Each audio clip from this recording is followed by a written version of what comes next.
I knew the exact moment my career at Corivia was dead. It wasn't when the HR rep with the dead eyes handed me a cardboard box, and it wasn't when security escorted me out like I was a rogue agent with a backpack full of plutonium. No, the rot set in 6 months earlier, the second Alex Carrington walked through the frosted glass doors wearing a vest that cost more than my first car and a smile that didn't reach his eyes. He looked like he'd been genetically engineered in a Petri dish labeled series of funding, designed solely to destroy substance with style. I'm Brittany. I don't do TED talks. I don't have a personal brand or a Twitter following that hangs on my every cryptic thought about cryptocurrency. I'm the person in the back room with the noise-canceling headphones, writing the code that actually makes the world turn. I invented the Corivia platform. It wasn't a team effort, despite what our story page on the website claims now.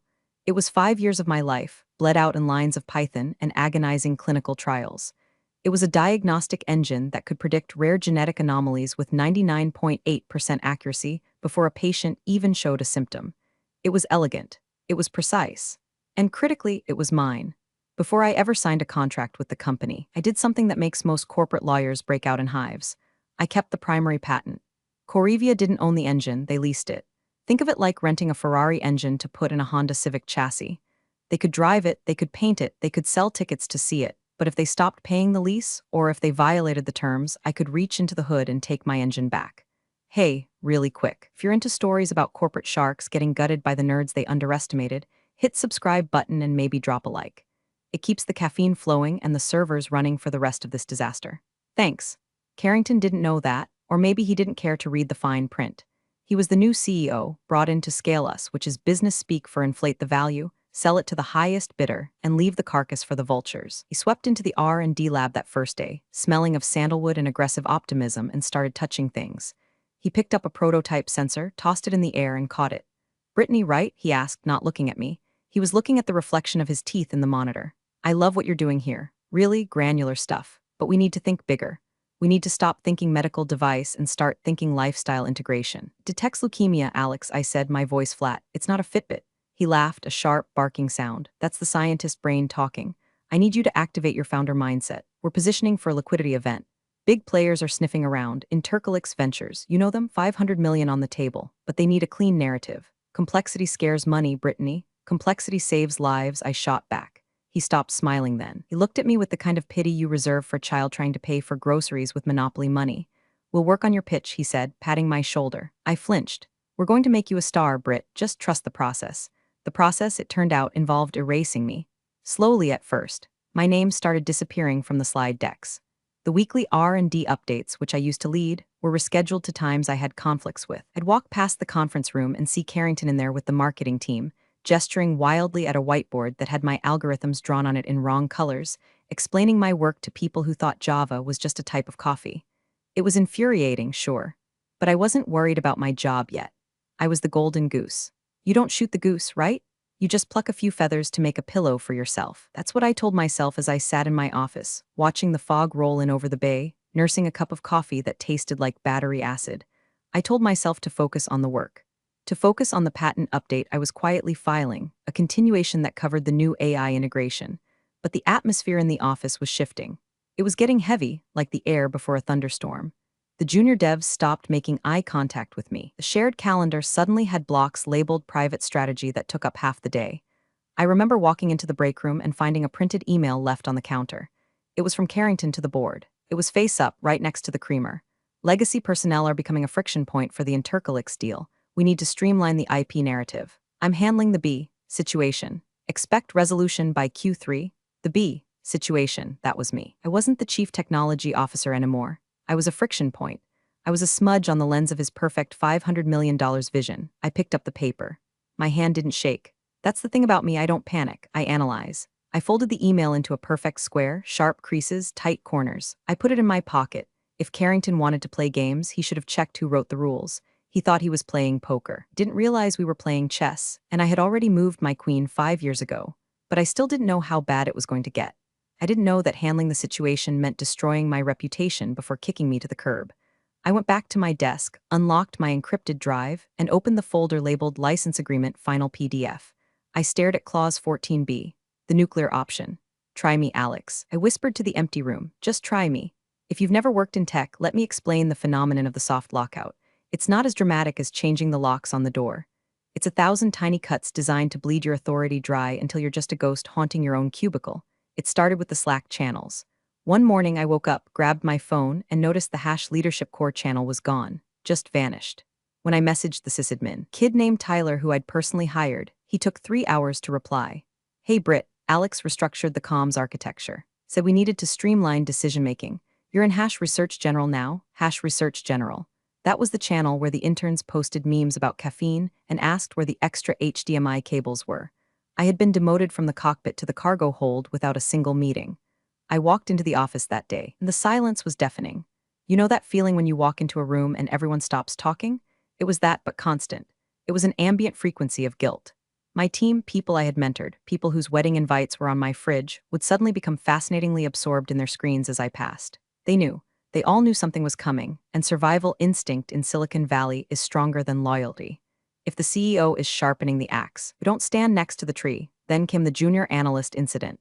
Kevin was 22, wore Patagonia vests exclusively, and had the intellectual depth of a puddle in a heat wave. He was Carrington's new pet project, an innovation ninja or some such nonsense title. I was in the communal kitchen, staring at the espresso machine like it might tell me the secrets of the universe when Kevin bounced in. Hey, Brittany. Quick question, he chirped, oblivious to the fact that I was radiating do not disturb energy. I'm scrubbing the metadata on the slide deck for the Intercalyx due diligence team. Alex said to make sure all the IP attributions are clean. I saw your name on the legacy docs, but I can just find and replace that with Corivia Proprietary Holdings, right? Just to keep it consistent? My blood ran cold. Not hot, cold. Liquid nitrogen cold.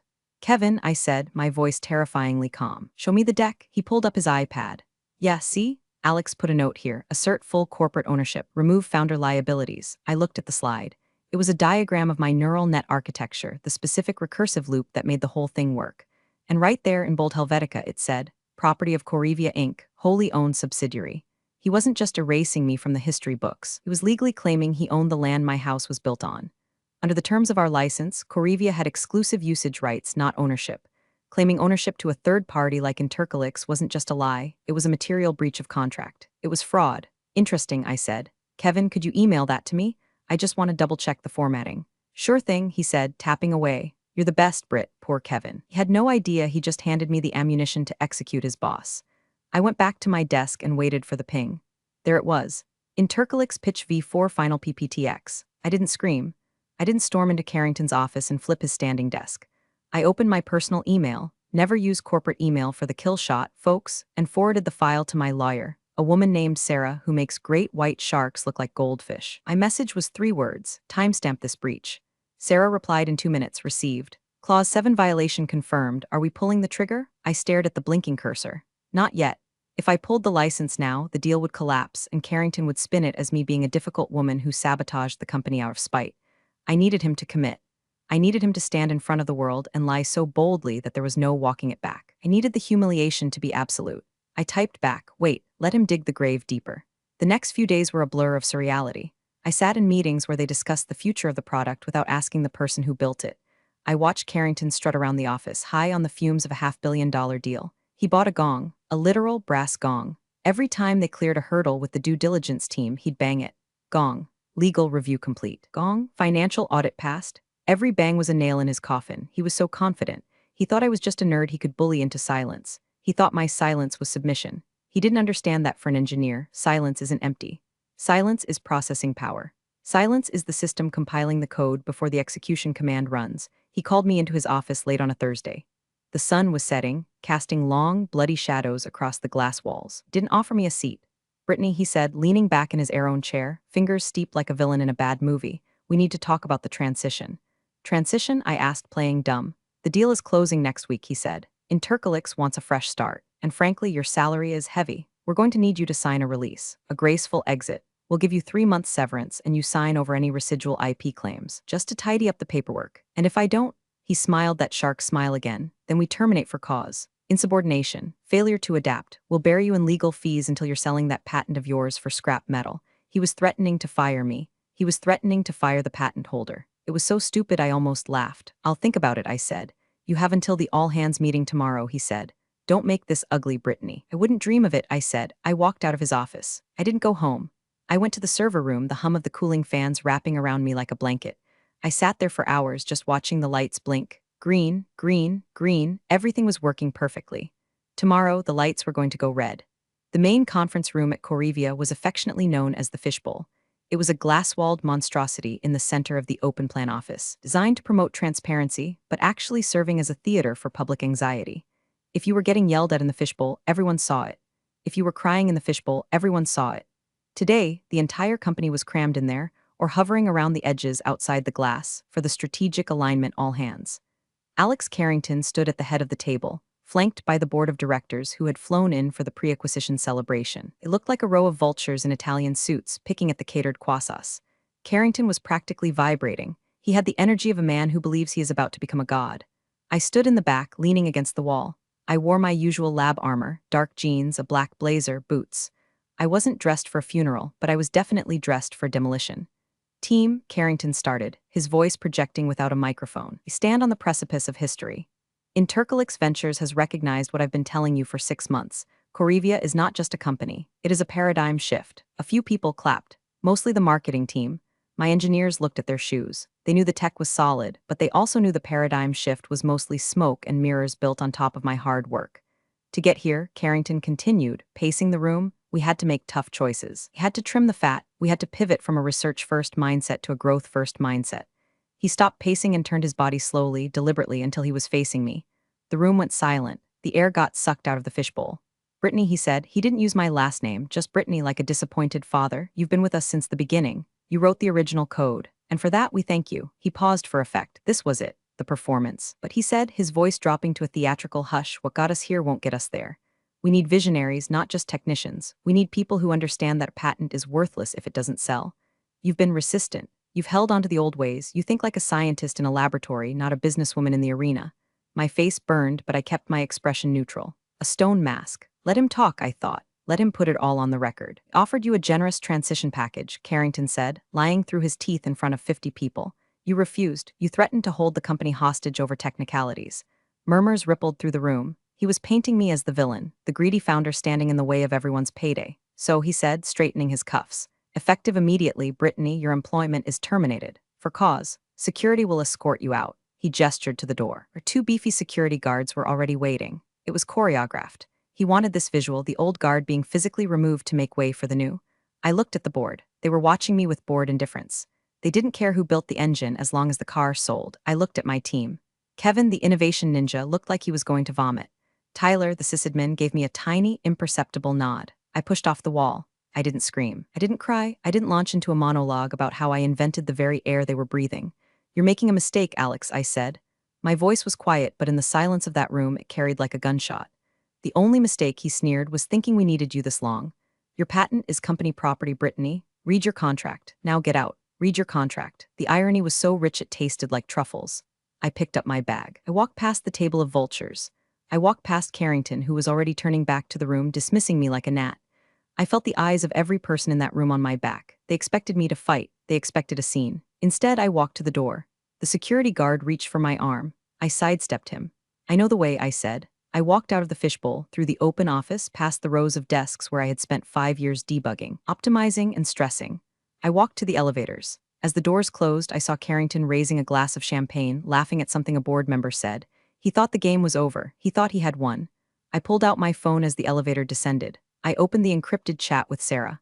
Brittany, he did it, public termination, for cause, and he explicitly claimed the patent is company property in front of the board. Sarah, he's dead. Brittany, execute the revocation. The 24-hour clock starts now. I walked out of the building and into the blinding California sun. I took a deep breath. The air smelled of exhaust and eucalyptus. It smelled like freedom. I had 24 hours to wait. Then the world would burn. There is a specific kind of silence that follows a detonation. It's the sound of the shockwave traveling before the debris hits the ground. That was my life for the next 24 hours. I went home to my apartment in the Marina District. It's a clean space, minimalist, lots of white oak and slate, with a server rack in the closet that hums like a sleeping cat. I didn't turn on the TV. I didn't check LinkedIn to see the inevitable spin Carrington's PR team was putting out. Corivia streamlines leadership for next-gen growth. I could write the headline in my sleep. Instead, I made tea. I sat on my balcony watching the fog roll over the Golden Gate Bridge, and I visualized the email that was currently sitting in the inbox of Corivia's general counsel. Sarah had sent it at exactly 11:03 a.m. Subject: Notice of License Revocation, Immediate Action Required to General Counsel, Corivia Inc. CC. Board of Directors per Clause 14B of the Master License Agreement dated 5 years ago. Licensor, Brittany last name, hereby exercises the right to revoke all usage rights to patent hash US 99482B, the Corivia platform, due to material breach of contract, Section 7. False claims of ownership and termination of the founder without cause, Section 12. Founder protections. This revocation is effective 24 hours from receipt of this notice. At 11:03 a.m. tomorrow, Corivia Inc. must cease all operations utilizing the licensed technology or face immediate litigation for patent infringement. It was a kill switch. A legal EMP. Carrington wouldn't see it, not immediately. He was too busy drinking expensive scotch and high-fiving the investors. The general counsel, a man named Marcus who was perpetually overwhelmed, probably flagged it as urgent but wouldn't interrupt the party. They would assume it was a bluff. Desperate negotiation tactic from a disgruntled ex-employee. I poured a glass of wine, a nice Pinot. I watched the sun go down. Around 4 p.m. my phone buzzed. It was a text from Tyler, the sysadmin. Tyler, vibes are weird here. Marcus from legal just ran into Alex's office looking like he saw a ghost. Alex is yelling, "You good?" I smiled. The shockwave had arrived. Brittany, I'm great, Ty. Just doing some gardening. Keep your head down. By 6 p.m. the first call came. It wasn't Carrington. He was too proud. It was Marcus. Brittany, his voice was tight, strained. We received a concerning document from your counsel. Hello, Marcus, I said, sipping my wine. I assume you mean the revocation notice. Look, let's not be rash, he said, trying for a conciliatory tone but sounding panicked. Alex was heated today. The termination, we can classify it as a layoff. We can boost the severance. Pulling the license? That's nuclear. You're destroying the company's value. The company has no value without my IP, Marcus. Alex made that clear today when he said my patent was company property. Since he seems confused about who owns what, I'm just clarifying the situation. Brittany, be reasonable. Intercolix is signing the deal on Monday. If this cloud is hanging over the IP, they'll walk. That sounds like an Alex problem, not a Brittany problem. I said you have 17 hours left. I hung up. I blocked Marcus's number. Then I saw Carrington's name flash on the screen. Alex Carrington. I let it ring. Once, twice. Then I sent it to voicemail. He called again and again. 11 times in 20 minutes. I imagined him in his office, tie loosened, sweat beading on his forehead, staring at the phone. He was used to people folding. He was used to throwing money at problems until they went away. But he couldn't buy me. I didn't need his money. I had my patents, I had my dignity, and I had the absolute certainty that I was right. I ordered Thai food. I watched a documentary about deep-sea jellyfish. I slept like a baby. The next morning, I woke up at 7 a.m., 4 hours until the deadline. My phone was a graveyard of missed calls and frantic texts. Alex, pick up the phone. Alex, we need to talk. Alex, you're being childish. Alex, I'll sue you for tortious interference. Alex, Brittany, please, let's work this out. The desperation was delicious. It had a texture, gritty like sand, but I wasn't waiting for Alex. I was waiting for the other shoe to drop. I was waiting for Intercolix. Because right about now, Sarah was sending a courtesy copy of the revocation notice to the buyer's legal team, just as part of standard due diligence disclosures. The bomb wasn't just under Corivia's chair. It was under the entire deal. At 9:30 a.m., the phone rang. Unknown number. Palo Alto area code. This is Brittany, Miss Brittany, a cool, unfamiliar voice said. This is David Sterling, lead counsel for Intercolix Ventures. We just received a document regarding the IP status of the Corivia platform. Do you have a moment? I smiled. For you, David, I have all day. David Sterling sounded exactly like a man who bills $1,200 an hour. His voice was smooth, devoid of emotion, and sharp as a scalpel. He wasn't interested in the drama, he was interested in the asset. Let me understand the timeline, Sterling said. I could hear papers shuffling in the background. You hold the primary utility patent for the diagnostic algorithm. You licensed it to Corivia 5 years ago. Yesterday, the CEO terminated your employment and asserted full ownership of said patent in a recorded meeting? That is correct, I said. He also violated the non-disparagement clause and the founder protection clause. My lawyer has the transcripts from the attendees. I see, Sterling said. There was a long pause, and the license revocation takes effect. In about 90 minutes, I checked my watch. 11:03 a.m. Miss Brittany, Sterling said, and his tone shifted slightly. More respectful now. Intercolix is prepared to deploy $500 million based on the premise that Corivia owns or has an irrevocable perpetual license to this technology. If that license is revoked, we are essentially buying a very expensive office lease and some Herman Miller chairs. I'm aware, I said. I built the tech, David. Without the algorithm, the machine is just a box of sensors that beeps randomly. Why wasn't this disclosed in the initial data room? He asked. Because Alex Carrington believes that if he ignores a contract hard enough, it stops existing, I said. He bet that I wouldn't blow up the deal because I have equity. He forgot that I care more about the integrity of my invention than I do about his stock price. Understood, Sterling said. Thank you for your candor. I need to make some calls. He hung up. I poured myself a second cup of coffee. The wait was almost over. Meanwhile, over at Corivia HQ, the situation had apparently devolved into Lord of the Flies, but with more Patagonia vests. Tyler was live texting me updates from the server room, which was the only safe zone left. Tyler, Alex is screaming at Marcus, like veins popping screaming. They're trying to find a loophole in the contract. Tyler, now he's calling the board. He's blaming you, says you're emotionally unstable and sabotaging the company. Tyler, dude, the Intercolix auditors just walked in. It looked pissed, I could picture it perfectly. The Intercolix team, suits, briefcases, dead eyes, marching into the glass fishbowl. Carrington trying to put on his charm, flashing that $1,000,000 smile but sweating through his shirt. My phone rang again. It was Carrington. I answered this time. I wanted to hear it. Brittany, he sounded breathless. Thank God. Look, I've been talking to the board. We can fix this. We can, it's over, Alex, I said. It's not over. You're going to ruin everything. Do you have any idea how much money is on the table? For you too, your equity, my equity in a company that stole my work? I don't care, I didn't steal it, I was positioning it. It's marketing, Brittany. You don't understand business. And you don't understand intellectual property law, I said calmly. You fired the patent holder, Alex. You claimed you owned my brain. You breached the license. The revocation is automatic. It's not a negotiation. I'll reinstate you, he shouted. Right now, you're rehired. CTO, whatever you want, just call Sterling and tell him the license is valid. I don't want to work for you, Alex. I never want to see your face again. You vindictive bee, I hung up. 10:55 a.m. 8 minutes left. I opened my laptop and logged into the backend of the Corivia system. I still had my remote access keys. Tyler hadn't revoked them yet, bless him. I didn't do anything malicious. I didn't delete data. I didn't plant a virus. I just watched the license server status. Status, active, license holder, Corivia Inc., expiry, indefinite pending renewal. I had the command line open in another window. My lawyer, Sarah, had already filed the formal paperwork with the USPTO and served Marcus electronically. The legal reality was already shifting. Now, I just had to wait for the business reality to catch up. 11:03 a.m. I took a sip of coffee. The phone didn't ring. The world didn't end. But miles away, in a boardroom that smelled of fear and stale croissants, the ground had just opened up. I imagined David Sterling walking into that room, placing his phone on the table, and looking at Alex Carrington. Mr. Carrington, he would say, we have a problem. I wasn't in the room when the guillotine dropped. Thanks to the deposition transcripts and Tyler's eyewitness account, he was fixing the projector in the corner. I can replay it in 4K resolution. It was 11:15 a.m. The entire board was seated. Carrington was at the head of the table, trying to project confidence, but his eyes were darting around like a trapped animal. The Intercolix team sat on the opposite side. David Sterling, the man with the cool voice, stood up. He didn't open a folder. He didn't pull up a slide deck. He just held a single piece of paper. Gentlemen, Sterling said, ladies, we are pausing the acquisition process effective immediately. The room erupted. Pausing, one of the board members, a venture capitalist named Roger who wore loafers without socks, sputtered. We're at the signing stage. The funds are in escrow. The funds are frozen, Sterling said.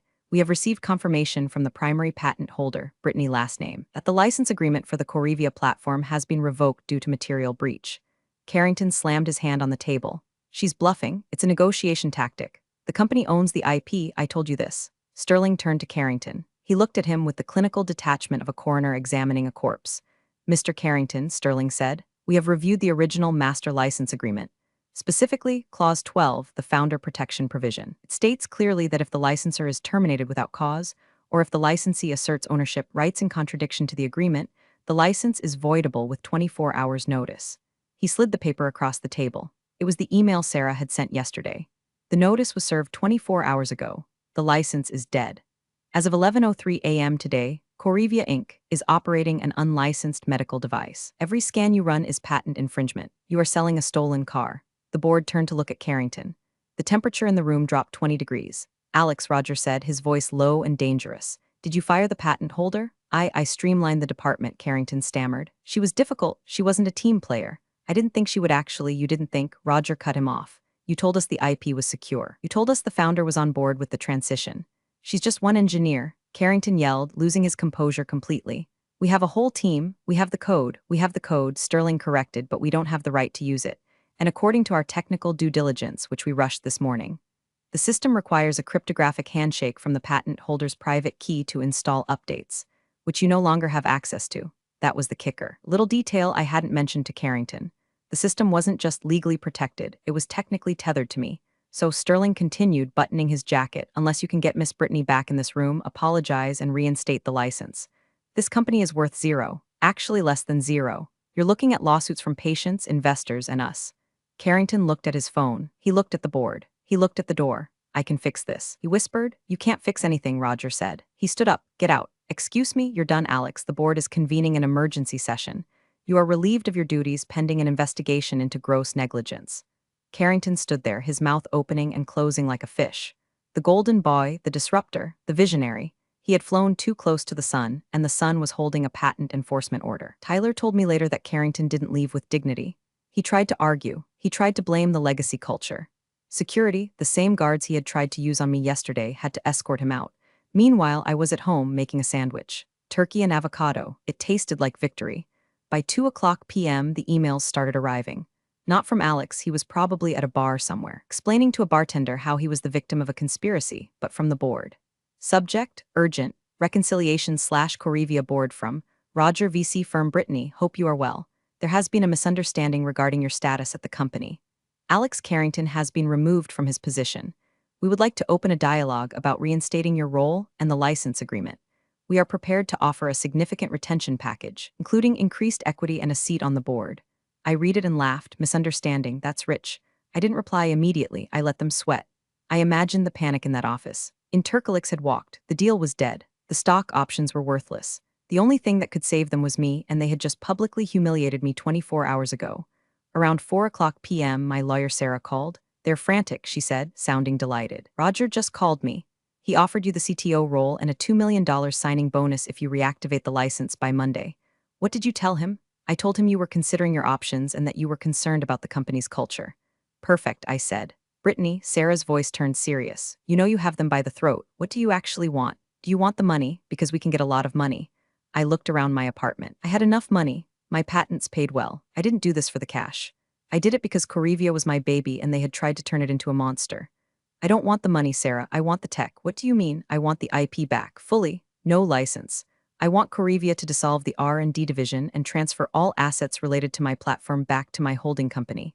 They can keep the brand, the office, the ping-pong tables. But the engine comes home. They'll never agree to that, Sarah said. That bankrupts the company. They're already bankrupt, Sarah. They just don't know it yet. Without the license, they have no product. I'm just offering to haul away the debris. The standoff lasted for 3 days. Correvia's stock private valuation tanked as rumors leaked. The junior engineers, my team, started resigning in droves. Tyler sent me a selfie of himself holding a box of his stuff with the caption, Titanic violin player JPG. Finally, on Tuesday, the board caved. They had no choice. Intercolix had officially pulled the offer. The company was bleeding cash. They needed to liquidate. I agreed to a meeting, not at the office. Our coffee shop in the Mission. Neutral ground. Roger showed up looking 10 years older. He didn't order anything. You win, he said. He slid a folder across the table. Asset transfer agreement. We release all claims to the Correvia platform. You drop the patent infringement suit. We go our separate ways. I opened the folder. It was all there. My code, my data, my life's work returning to me. And Alex, I asked. Alex is facing a shareholder lawsuit for breach of fiduciary duty, Roger said grimly. He won't be a CEO in this town again. I signed the paper. Pleasure doing business with you, Roger, I said. He looked at me with a mix of fear and respect. You know, he said, Alex told us you were just a scientist. He said you didn't have the stomach for business. Alex confused business with bullying, I said. Science is about consequences, cause and effect. He just forgot that part. Here's the thing they never understood, the detail that makes this whole disaster almost funny in a tragic way. Even if Alex hadn't fired me, even if he had smiled, given me a raise, and kept me in the basement while he sold the company, he still would have failed. About 2 months before the junior analyst incident, I had filed a new patent. See, the Correvia platform relied on a specific machine learning model to interpret the genetic data. But models drift. They degrade over time. To keep the accuracy at 99.8%, the system needed a recalibration every 6 months. I had invented a new method for this recalibration, an automated feedback loop that made the system self-healing. I filed it as a continuation in part to my original patent. It was a separate piece of IP, owned 100% by me, and not covered under the original license agreement with Correvia because it was developed on my own time, on my own servers, using a loophole in my employment contract that excluded personal projects. Correvia's entire valuation was based on the system's high accuracy. But without my new update, which I held the keys to, the accuracy would have dropped to 85% within 6 months.